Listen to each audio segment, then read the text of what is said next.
నమస్తే, welcome to KNR news. నేను మీ శ్రీలత. ముందుగా హెడ్లైన్స్.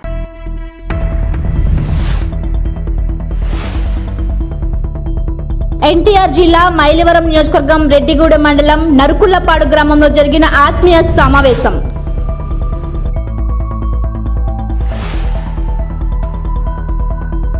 పెందుర్తి ప్రజల దీవెనలతో మాడుగులలో పోటీ చేస్తున్నానని మాజీ మంత్రి తెలుగుదేశం పార్టీ నాయకులు బండారు సత్యనారాయణమూర్తి వెల్లడి.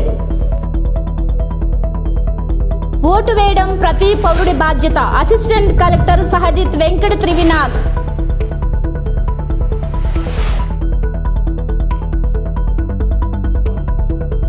ఎన్టీఆర్ జిల్లా మైలవరం నియోజకవర్గం రెడ్డిగూడెం మండలం నరుకుళ్లపాడు గ్రామంలో జరిగిన ఆత్మీయ సమావేశంలో మైలవరం నియోజకవర్గ ఉమ్మడి టీడీపీ ఎమ్మెల్యే అభ్యర్థి వసంత కృష్ణప్రసాద్ మాట్లాడుతూ వైసీపీ పాలనలో సంక్షేమం తప్ప అభివృద్ధి జరగలేదని, నేను ప్రత్యేక శ్రద్ధ తీసుకుని కేంద్ర ప్రభుత్వం నిధుల నుండి కొంతమేర అభివృద్ధి చేశానని, చింతల్పూడి ఎత్తిపోతల పథకంలో వైసీపీ ప్రభుత్వం పూర్తిగా వైఫల్యం చెందిందని, కేవలం 800 కోట్లు ఖర్చు పెట్టినట్లయితే ఈరోజు మన ప్రాంతం సస్యశ్యామలంగా ఉండేదని అన్నారు. ఈ కార్యక్రమంలో టీడీపీ రెడ్డిగూడెం మండల ముఖ్య నేతలు, కార్యకర్తలు పాల్గొన్నారు. ఈ రోజు మన ప్రాంతం 3 పంటలకు నీళ్లు వచ్చి సస్యశ్యామలం అవ్వాల్సింది దురదృష్టవశాత్తు.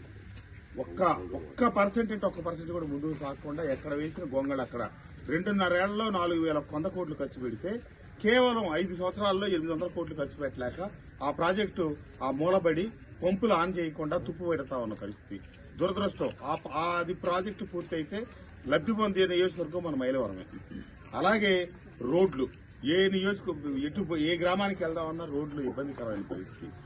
నేను శాసనసభ్యుడిగా అభివృద్ధి చేయలేదంటే కొంత ప్రయత్నం చేశాను. ఉన్నంతలో కేవలం అభివృద్ధి మీదే ఏమాత్రం శ్రద్ధ పెట్టని ప్రభుత్వంలో ఉండి కూడా, సంక్షేమ పథకాల మీద ఆధారపడిన ప్రభుత్వంలో కూడా చుట్టుపక్కల ఉన్నటువంటి తిరువూరు, నందిగామ, జగ్గైపేటతో పోల్చుకుంటే అన్ని విభాగాల్లో మైలవరాన్ని ముందుంచారు. డ్రైన్లు ఉమ్మడి కృష్ణా జిల్లాలో 50 కోట్ల రూపాయలు చేస్తే ఒక్క మైలవరం నియోజకవర్గానికి 25 కోట్ల రూపాయల డ్రైన్లు తీసుకొచ్చి పనులు కూడా పూర్తి చేయించాను. రోడ్లు, అలాగే సచివాలయాలు, ఆర్బీకేలు, వెల్నెస్ సెంటర్లు, వీటన్నిటిలో కూడా మైలవరమే ముందు ఉంది ఎన్టీఆర్ జిల్లాలో. అట్లాగే హౌసింగ్ విషయంలో ఉమ్మడి కృష్ణా జిల్లాలో మైలవరమే ముందుంది. ఈ రకంగా నా పరిధిలో నేను చేయదగ్గ పనులు చేశాను. కానీ ప్రభుత్వంలో చలనం లేదు, చేసిన వాటికి బిల్లులు వచ్చే పరిస్థితి లేదు. కాంట్రాక్టర్లకు నేను ఎన్టీఆర్ జిల్లా విజయవాడ పశ్చిమ నియోజకవర్గం భవానీపురం ఆర్ఓ కార్యాలయంలో బీజేపీ ఎమ్మెల్యే అభ్యర్థిగా ఎలమంచిలి సత్యనారాయణ చౌదరి తను నామినేషన్ ని దాఖలు చేశారు. మొదటిగా చిట్టినగర్ కొత్త అమ్మవారి గుడిలో ప్రత్యేక పూజలు చేశారు. ఆ తర్వాత బీజేపీ, టీడీపీ, జనసేన కార్యకర్తల ప్రభంజనంలో రావడంతో విజయవాడ పశ్చిమ నియోజకవర్గంలో 3 పార్టీల జెండాలతో కన్నుల పండుగ భారీ ర్యాలీ మొదలైంది. సుజనా చౌదరికి మద్దతుగా కేసినేని శివనాథ్ అలియాస్ చిన్ని ర్యాలీలో పాల్గొన్నారు. ఈ కార్యక్రమంలో అడ్డూరి శ్రీరామ్, పైలా సోమనాయుడు, నాగుల్ మీరా, బుద్ధ వెంకన్న, జలీల్ ఖాన్ తదితరులు పాల్గొన్నారు.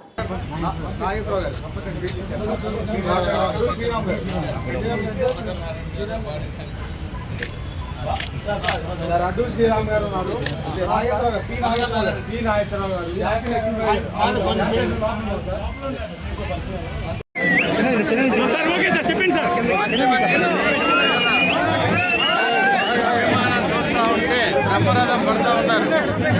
కొండ మీద అమ్మవారు ఇక్కడ మహాలక్ష్మి గారి ఆశీస్సులతో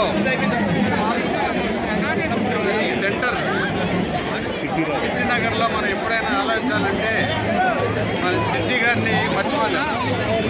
చిట్టి గారు మన స్వతంత్ర సమర యోధి, ప్రజాసేవలో ఎంతో నిమగ్నమైన ఉన్నారు. ఆయన పేరు ఎప్పుడూ కూడా చిరస్థాయిగా నిలబడింది అని అంటే ఒక మనిషి అనేవాళ్ళు ఉంటే అలా ఉండాలి. ఆయన లేకపోతే మనకి పాల ఫ్యాక్టరీ లేదు. ఆయన ఎన్నో త్యాగాలు చేశారు. త్యాగాలు చేసి ఇక్కడ ఎక్కడి నుంచి వచ్చినా సరే కుల మతాలకు అతీతంగా ఇక్కడ ప్రజానీకానికి మంచి జరగాలంటే అనేక సేవా కార్యక్రమాల్లో ఆ రోజుల్లో నిమగ్నమై ఉన్నారు. ఆయనలాగానే పశ్చిమ నియోజకవర్గం నాకు కూడా పేరు సంపాదించుకోవాలని చెప్పి కోరిక ఉంది.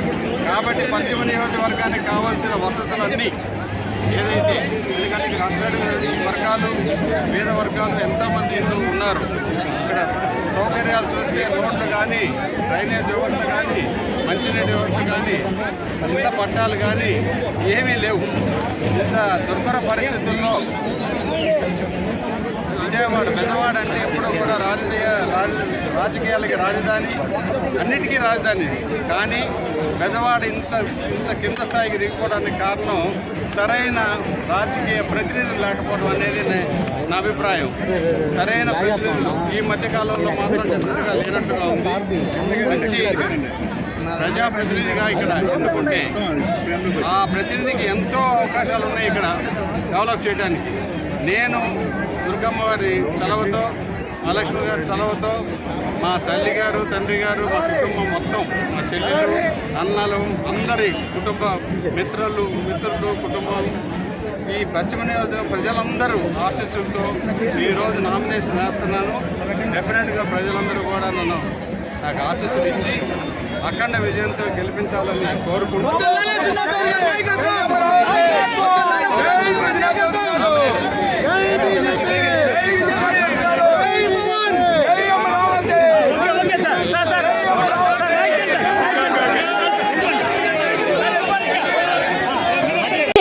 ప్రజల దీవెనలతో మాడుగులలో పోటీ చేస్తున్నా అని మాజీ మంత్రి తెలుగుదేశం పార్టీ నాయకులు బండారు సత్యనారాయణమూర్తి తెలిపారు. గురువారం ఉదయం ఆయన మాడుగుల వెళుతూ మార్గం మధ్యలో అనకాపల్లి జిల్లా సబ్బవరం మండలంలోని ఉన్న దుర్గాలమ్మ ఆలయంలో అమ్మవారిని దర్శించుకున్నారు. ఈ సందర్భంగా ఆయన మాట్లాడుతూ తాను మాడుగులలో ఉన్న అలమండ గ్రామ రైతు బిడ్డనని, అక్కడే జన్మించాను అని అన్నారు. పెందుర్తి ప్రజలు నాకు తల్లి వంటి వారు అని, వారిని ఎప్పుడూ గుండెల్లో పెట్టుకుని చూసుకుంటానని అన్నారు. మాడుగులలో త్వరలోనే నామినేషన్ దాఖలు చేస్తానని చెప్పారు. ఈ కార్యక్రమంలో బండారు సత్యనారాయణమూర్తి దంపతులతో పాటు మాజీ ఎమ్మెల్యే గవిరెడ్డి రామనాయుడు, తెలుగుదేశం పార్టీ నేత పివిజి కుమార్, తెలుగు యువత జిల్లా అధ్యక్షుడు బుచ్చిరాజు తదితరులు పాల్గొన్నారు. మరి మన పెందుర్తి నియోజకవర్గం జనసేనకి ఇవ్వడం వలన, మిత్రపక్షంకి ఇవ్వడం వలన నేను రాజకీయాల్లో ఉన్నా కొంత విశ్రాంతి తీసుకోవాలనుకున్నాను.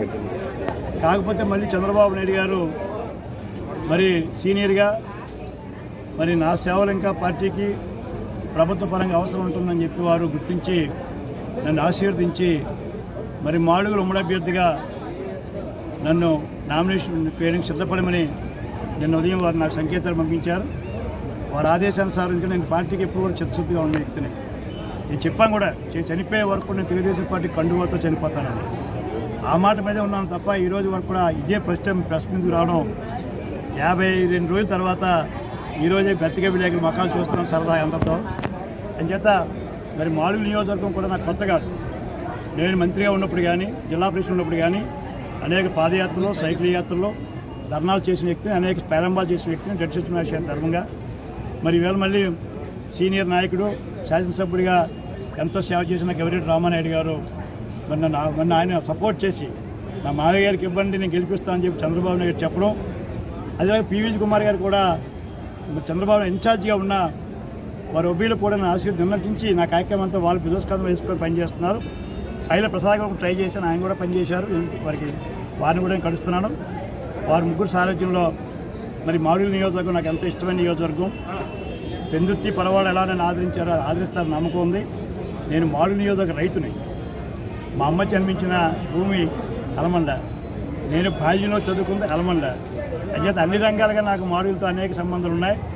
ఆ సంబంధాల దృష్ట్యా మరి అందరూ అభిమానంతో వెళ్తున్నాం. చంద్రబాబు ఆశీస్సులు, పొత్తుల ధర్మంగా బీజేపీ జనసేన మద్దతుతో మాడుగులు వెళ్ళి ఇవాళ ముహూర్తపరంగా అడుగుపెట్టి రేపటి నుంచి ప్రచారం ప్రారంభిస్తాం. మరి మాడుగుల ఉమ్మడి అభ్యర్థిగా నన్ను నామినేషన్ వేయడానికి సిద్ధపడమని నిన్న ఉదయం వారు నాకు సంకేతాలు పంపించారు. వారి ఆదేశానుసారం నేను పార్టీకి ఎప్పుడు కూడా చిత్తశుద్ధిగా ఉన్న వ్యక్తిని. నేను చెప్పాను కూడా, చనిపోయే వరకు నేను తెలుగుదేశం పార్టీ కండువాతో చనిపోతానని. ఆ మాట మీదే ఉన్నాను తప్ప ఈరోజు వరకు కూడా ఇదే ఫస్ట్ టైం ప్రెస్ మీదకి రావడం. 52 రోజుల తర్వాత ఈరోజే బతిక విలేకరుల మొక్కలు చూస్తున్నాం సరదా అందరితో. అంచేత మరి మాడుగుల నియోజకవర్గం కూడా నాకు కొత్త కాదు. నేను మంత్రిగా ఉన్నప్పుడు కానీ, జిల్లా ప్రెసిడెంట్ ఉన్నప్పుడు కానీ అనేక పాదయాత్రలు, సైకిల్ యాత్రలు, ధర్నాలు చేసిన వ్యక్తిని, అనేక ప్రారంభాలు చేసిన వ్యక్తిని జడ్జించిన విషయం ధర్మంగా మరి ఈవేళ మళ్ళీ సీనియర్ నాయకుడు, శాసనసభ్యుడిగా ఎంతో సేవ చేసిన గవిరెడ్డి రామానాయుడు గారు మొన్న ఆయన సపోర్ట్ చేసి మా మావయ్య గారికి ఇవ్వండి, నేను గెలిపిస్తానని చెప్పి చంద్రబాబు నాయుడు చెప్పడం, అదే పివి కుమార్ గారు కూడా చంద్రబాబు ఇన్ఛార్జిగా ఉన్న వారి ఒబ్బీలు కూడా నా నిన్నటించి నా కార్యక్రమం అంతా వాళ్ళు బిరోస్కారం వేసుకొని పనిచేస్తున్నారు. శైల ప్రసాద్ గారు ట్రై చేశాను, ఆయన కూడా పనిచేశారు. వారిని కూడా నేను కలుస్తున్నాను. వారు ముగ్గురు సారథ్యంలో మరి మాడుగుల నియోజకవర్గం నాకు ఎంతో ఇష్టమైన నియోజకవర్గం. పెందుర్తి పరవాడ ఎలా నేను ఆదరిస్తారని నమ్మకం ఉంది. నేను మాడుగుల నియోజకవర్గ రైతుని. శ్రీరామనవమి వేడుకలు గాజువాక వ్యాప్తంగా అన్ని రామ మందిరాల్లో ఘనంగా నిర్వహించారు. తెల్లవారుజాము నుంచి ఆలయాల వద్ద భక్తుల రద్దీ కనిపించింది. పాత కర్ణవాణిపాలెం రామాలయం వద్ద సీతారాముల కళ్యాణం అంగరంగ వైభవంగా నిర్వహించారు. భాజపా నియోజకవర్గ కన్వీనర్ కర్ణంరెడ్డి నరసింగరావు, జ్యోతి దంపతులు తొలి పూజ నిర్వహించగా కళ్యాణ వేడుకకు నియోజకవర్గ కూటమి అభ్యర్థి పల్లా శ్రీనివాసరావు ముఖ్య అతిథిగా హాజరయ్యారు. అర్చకులు వేద మంత్రాలు, మంగళ వాయిద్యాల నడుమ కళ్యాణ తంతు ఘనంగా జరిపించారు. అనంతరం భారీ అన్న సంరాధన కార్యక్రమాన్ని ప్రారంభించారు. సాయంత్రం కోలాటం, రామాంజనేయ యుద్ధం వంటి పలు సాంస్కృతిక కార్యక్రమాలు నిర్వహించారు. కార్యక్రమంలో సిరసపల్లి అప్పారావు, కరణం కనకారావు, గొంతున దేముడు, మడగల కన్నయ్య తదితరులు పాల్గొన్నారు. గ్రామం బాగా అభివృద్ధి చెందాలని, గ్రామంలో ఉన్నటువంటి ప్రతి ఒక్కరు కూడా మంచిగా స్థిరపడాలని, ఈ ప్రాంతం అంతా సుఖశాంతులతో ఉండాలని ఆ శ్రీరాములు వారిని కోరుకుంటూ, ఇక్కడ ముఖ్యంగా పొల్యూషన్ సమస్య ఉంది, దాని నుంచి ప్రజలను కాపాడాలని కూడా రాముల వారిని వేడుకుంటూ, రేపు మేము అధికారంకి వస్తే ఖచ్చితంగా ఆ పొల్యూషన్ కంట్రోల్ చేసి ఇక్కడ వ్యాలీస్ పెరిగేటట్టుగా, గతంలో ఎంతో వ్యాలీస్ ఉండి అంటే రేట్లు ఉండేవి ఈ ల్యాండ్కి, ఈరోజు చూస్తే ఈ పొల్యూషన్ వల్ల రేట్లు ఎక్కడ పెరుగుదల లేక ముఖ్యంగా ఆ పొల్యూషన్తో ఇబ్బంది పడుతున్నారు, ఎక్కువ అనారోగ్య సమస్య పడుతున్నారు. కనుక రాముల వారిని ఈ పొల్యూషన్ నుండి కాపాడాలి, మంచి నాయకత్వం రావాలి, ఆ నాయకత్వం ద్వారా ఇది కంట్రోల్ చేయాలని చెప్పేసి ఆ రాముల వారిని వేడుకుంటూ నాకు ఒక అవకాశం ఇవ్వాలని కూడా కోరుకుంటున్నాను.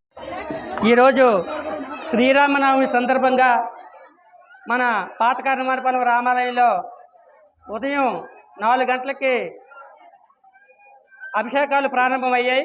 ఇప్పుడు కళ్యాణం అయింది. ఈ యొక్క కార్యక్రమానికి ముఖ్య అతిథులుగా బీజేపీ, జనసేన, టీడీపీ ఉమ్మడి అభ్యర్థి శ్రీ పల్లా శ్రీనివాసరావు గారు, మనకి మాజీ శాసనసభ్యులు, మన ఆలయానికి కూడా 1,00,000 రూపాయల పైగా ఆర్థిక సహాయం చేశారు. ఆలయం కట్టే సమయంలో ఎంతో సహాయం చేసిన గొప్ప దాత మన పల్లా శ్రీనివాసరావు గారు. ఆయన ప్రస్తుతం ప్రచారంలో ఉన్నారు. ఆయన అఖండ విజయం సాధించాలని ఆ దేవుణ్ణి కోరుకున్నాం. అయోధ్యలో రామమందిరం నిర్మించి మొదటిసారిగా ఈ యొక్క కళ్యాణం జరుపుకుంటున్నాం. ప్రపంచవ్యాప్తంగా ఉన్న భారతీయులందరూ కూడా, భక్తులందరూ, రామభక్తులందరూ కూడా ఎంతో పరమశిస్తున్నారు. మరి మా ఆహ్వానం మేరకు ఎంతో విలువైన సమయాన్ని కేటాయించి వచ్చినందుకు మన ఉమ్మడి అభ్యర్థి శ్రీ పల్లా శ్రీనివాసరావు గారికి ధన్యవాదాలు తెలియజేసుకుంటూ, ఈ యొక్క కళ్యాణం, అదేవిధంగా అభిషేకం, సాయంత్రం సాంస్కృతిక కార్యక్రమాలు కూడా మా గ్రామ కమిటీ ఆధ్వర్యంలో సిరసపల్లి అప్పారావు గారు, కర్ణ కనకారావు గారు, మడగల కన్నయ్య గారు, మిగతా గొంతున దేవుడి గారు, సాలపు నోకరాజు గారు, సాలపు శ్రీని గారు అందరూ ఆధ్వర్యంలో నిర్వహించడం జరిగింది. ప్రతి సంవత్సరం కూడా ఇప్పటికే మేము ఈ కళ్యాణంలో గత 15 ఏళ్ళుగా కళ్యాణంలో మేము కూర్చుంటున్నాం. మా దంపతులు ఇప్పటికే 15 ఏళ్ళ నుంచి కూర్చుంటున్నాం. ఇప్పటికే ప్రతి సంవత్సరం కూడా 5,000 మంది పైగా భక్తులు వస్తుంటారు. వారందరికీ కూడా అన్న సమారాధనని ఏర్పాటు చేయడం జరుగుతుంది. మరొకసారి మా ఆహ్వానం మేరకు ఇచ్చేసినటువంటి ఉమ్మడి అభ్యర్థి శ్రీ పల్లా శ్రీనివాసరావు గారికి ప్రత్యేకమైన ధన్యవాదాలు తెలియజేస్తాను.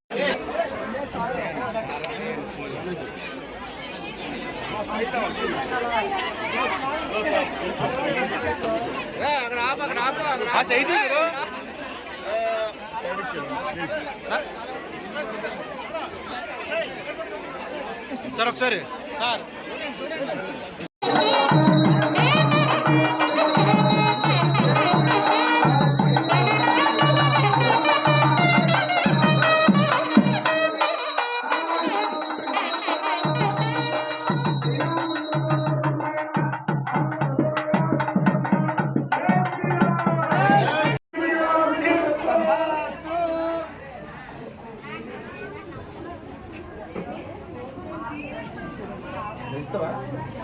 ఓటు వేయడం ప్రతి పౌరుడి బాధ్యతని అసిస్టెంట్ కలెక్టర్ సహదిత్ వెంకట త్రివినాగ్ అన్నారు. ప్రజాస్వామ్య పరిరక్షణకు ఓటే వజ్రాయుధమని ఆయన పేర్కొన్నారు. స్వీప్ కార్యక్రమంలో భాగంగా స్థానిక బాలాజీ క్లాత్ మార్కెట్ వద్ద బట్టల షాపు యజమానులకు, వర్కర్లకు గురువారం అవగాహన కార్యక్రమాన్ని నిర్వహించారు. వచ్చే ఎన్నికల్లో తామంతా తప్పకుండా ఓటేస్తామని వారి చేత ప్రతిజ్ఞ చేయించారు. మానవహారాన్ని నిర్వహించారు. ఓటు విలువను తెలుపుతూ నినాదాలు చేయించారు. అసిస్టెంట్ కలెక్టర్ త్రివినాగ్ మాట్లాడుతూ మే 13న జరిగే ఎన్నికల్లో ప్రతి ఒక్కరూ తమ ఓటు హక్కును వినియోగించుకోవాలని విజ్ఞప్తి చేశారు. ప్రతి ఓటు విలువైనదేనని ఆయన స్పష్టం చేశారు. ఆ రోజు ఉదయం 7 గంటల నుంచి సాయంత్రం 6 గంటల మధ్య ఎప్పుడైనా ఓటు హక్కును వినియోగించుకోవచ్చునని చెప్పారు. ఓటు విషయంలో ఏమైనా సమస్య వస్తే తమ BLOను ఎన్నికల రోజు ఓటు వేయడంలో ఇబ్బందులు ఎదురైతే ప్రిసైడింగ్ అధికారిని సంప్రదించాలని సూచించారు. ప్రజలంతా స్వేచ్ఛగా తమ ఓటు హక్కును వినియోగించుకునేందుకు జిల్లా యంత్రాంగం అన్ని ఏర్పాట్లను చేసిందన్నారు. ఎన్నికల్లో డబ్బు, మద్యం తదితర ప్రలోభాలకు లొంగకుండా తమ ఓటు హక్కును స్వేచ్ఛగా నిర్భయంగా వినియోగించుకొని సరైన వ్యక్తిని ఎన్నుకోవాలని ఆయన పిలుపునిచ్చారు. ఈ కార్యక్రమంలో assistant municipal commissioner Tirumala Rao, sweep nodal అధికారి housing PD Srinivasa Rao, Balaji market cloth merchant association అధ్యక్షులు వెంకట్రావు తదితరులు పాల్గొన్నారు. బాధ్యత ఆగిపోలేదు, అలసిపోలేదు. ఓటు వేయడానికి వెళ్తున్నాం. మన ఓటు మన హక్కు, మన ఓటు మన బాధ్యత, మన ఓటు మన ఆయుధం, మన ఓటు మన భవిష్యత్తు. ఓటుకు నోటు చెప్పాలి. ఓటుకు నోటు వద్దే వద్దు. ఓటుకు నోటు, ఓటుకు నోటు, ఓటుకు నోటు.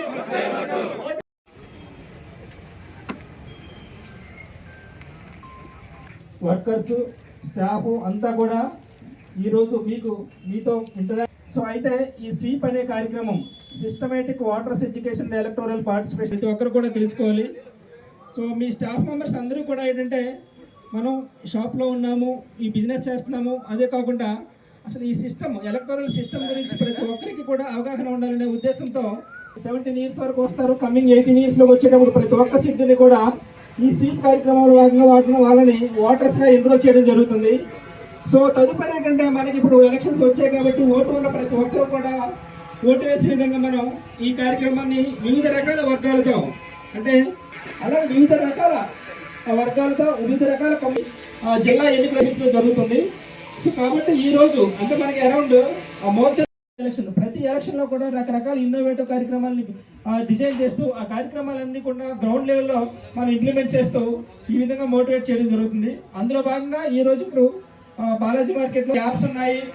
సో మీరు ఏ విధంగా మీ పోలింగ్ స్టేషన్ గురించి తెలుసుకోవాలి. ఓటర్స్ అంటే వికలాంగులు కానీ 85% ఏజ్ ఎక్కువ ఎలక్షన్స్ రాబోతున్నాయి కాబట్టి అతిపెద్ద ప్రజాస్వామ్య పండగ ఈ ఎలక్షన్స్ కాబట్టి దీనికి మనం ఎంతవరకు సన్నద్ధంగా ఉన్నాం, దీని తాలూకు రూల్స్ ఏంటి అంటే 500 కుటుంబాలు, అలాగే ఇక్కడ గుర్చేసినటువంటి ఉద్యోగులు వాళ్ళ కుటుంబాలు వీళ్ళందరూ కూడా ఎలక్షన్స్కి ఎంతవరకు ప్రిపేర్డ్గా ఉన్నారో తెలుసుకోవడం కోసం ఈ కార్యక్రమం ఉందా.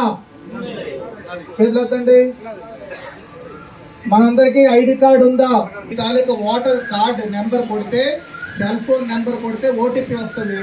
వెంటనే మీకు కలర్ డౌన్లోడ్ చేసుకోవచ్చు.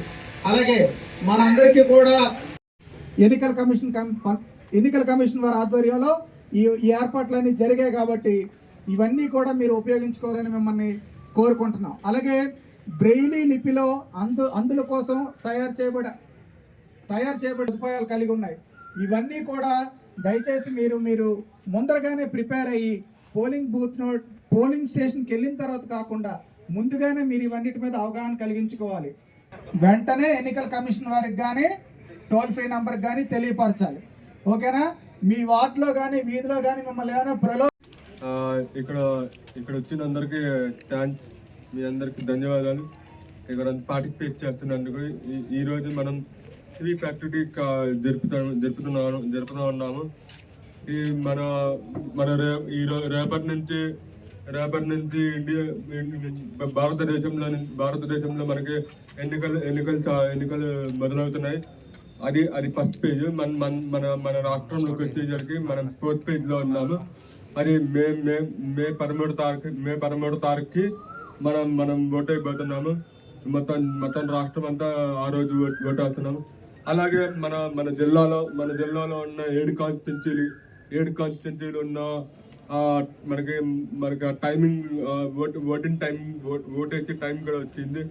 ఆ ఓటు టైమింగ్ ఏంటంటే పొద్దున్న 7 గంటల నుంచి సాయంత్రం 6 గంటల వరకు ఓటేసే మీకు మీకు ఆ అభిప్రాయం ఉంది, మీకు ఆ ఛాన్స్ ఉంది. సో మీకు ఎటువంటి మీ పోలింగ్ స్టేషన్లో మీ దగ్గర ఉన్న పోలింగ్ స్టేషన్ దగ్గరికి వెళ్ళి ఓటేయచ్చు. సో అలాగే మీ అలా అని చెప్పి 6 గంటలు దాటిన తర్వాత మీరు 6 గంటలు దాటిపోయిన తర్వాత మీరు బయట ఉన్నారంటే మేము అక్కడ స్లిప్ ఇస్తాము. ఆ స్లిప్లో కూడా మీకు ఓటింగ్ చేసే అవకాశం కూడా ఉంది. కానీ 6 గంటలు దాటిన తర్వాత వాళ్ళకి ఓటేయడం వీలు లేదు, ఎందుకంటే ఎలక్షన్ గైడ్ లైన్స్ ప్రకారం. సో దయచేసి మాకు వచ్చే ఎక్స్పెక్టేషన్స్ ఏంటంటే మీ దగ్గర నుంచి ప్రతి పోలింగ్ స్టేషన్లో మీకు 100% ఓటింగ్ టర్న్అవుట్ ఉండాలి. 100% ఓటింగ్ టర్న్అవుట్ ఉండాలి. ఎందుకంటే ఇది అందరం మన బాధ్యత. మన బాధ్యత, మీ బాధ్యత, ప్రజల అదే సిటిజన్గా ఇది మన బాధ్యత. ప్రభుత్వం చూస్ చేసుకోవడానికి అది మన చేతులు. మన ఒక ఓటు విలువైంది కదా, ప్రతి ఓటు విలువైంది. పోలింగ్ స్టేషన్ మీ దగ్గర ఉన్న పోలింగ్ మీ దేశ ప్రజాస్వామ్య సాంప్రదాయాలను స్వేచ్ఛాయుత నిక్షేప ప్రాంత ఎన్నికల ప్రాభవాన్ని నిలబెడతానని మతం, ప్రాంతం, కుల, భా లేదా నిర్భయంగా ఓటు వేస్తానని ఇందు మూలంగా ప్రతిజ్ఞ చేస్తున్నాను.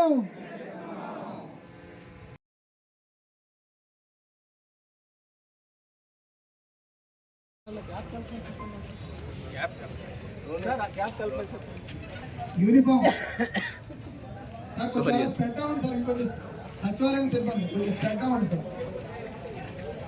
ఆ బాధ్యతను గుర్తు చేయడానికి ఈరోజు మన గౌరవ అసిస్టెంట్ కలెక్టర్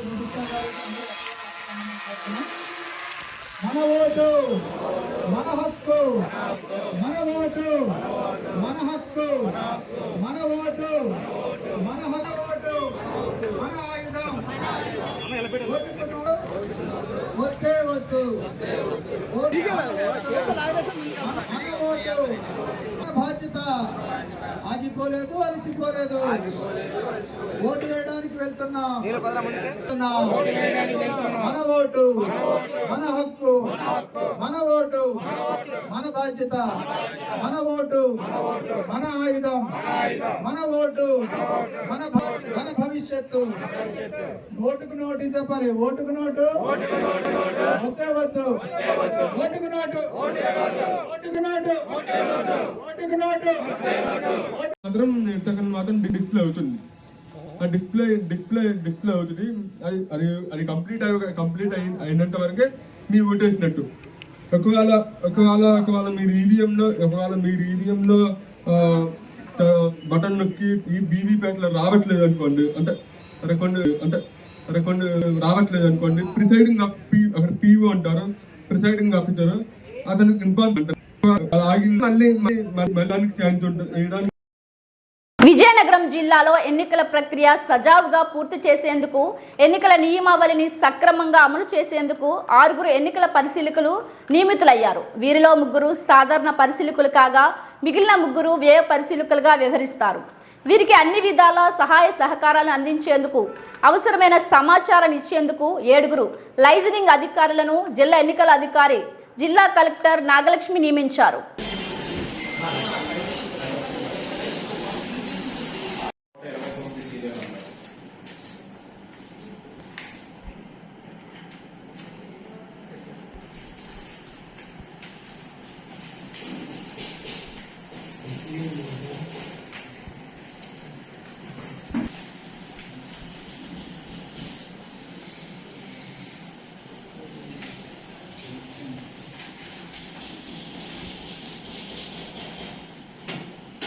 ఇవి బులెటిన్ అప్డేట్స్. మరిన్ని వార్తా విశేషాలతో మళ్ళీ కలుద్దాం. అంతవరకు సెలవు, నమస్కారం.